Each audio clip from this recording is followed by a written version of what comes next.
I was very fortunate to have an older brother growing up, my brother Joe. I always followed in his footsteps. He wore overalls, I wore overalls.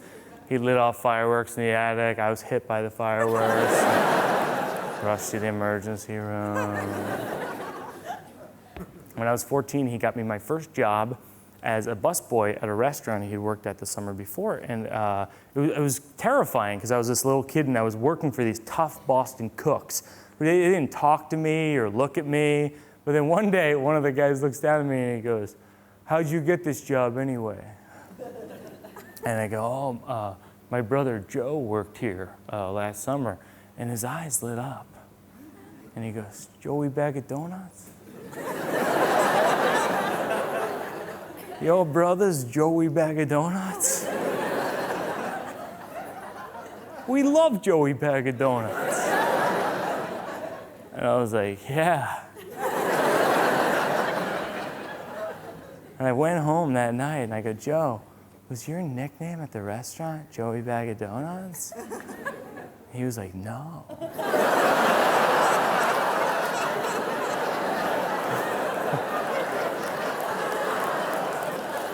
That was this other guy. That guy was awesome. So for the rest of the summer, I had to live the lie that my brother was Joey Bag of Donuts. They'd be like, "Seriously, how much can Joe Bags drink?" I was like, "So much."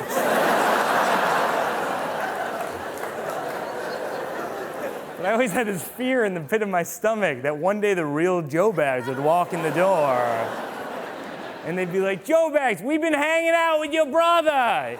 He'd be like, "That is not my brother." And he'd pull his out and whack me with it like it was a wet towel. And they'd cheer.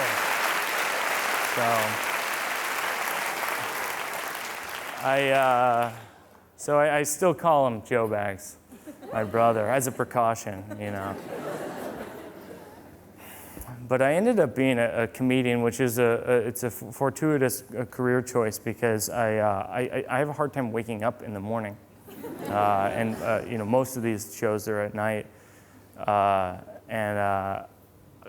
some people don't understand that. Whenever I tell people I have a hard time waking up in the morning, some people don't get it. Like they get out of bed like they're getting off the bench at a basketball game. They're like, "All right, let's do this," hands up or whatever. I don't know, but I'm like a lame cow in the road. I'm just like, "Meow, meow, ha ha, meow, ha, meow, ha, meow."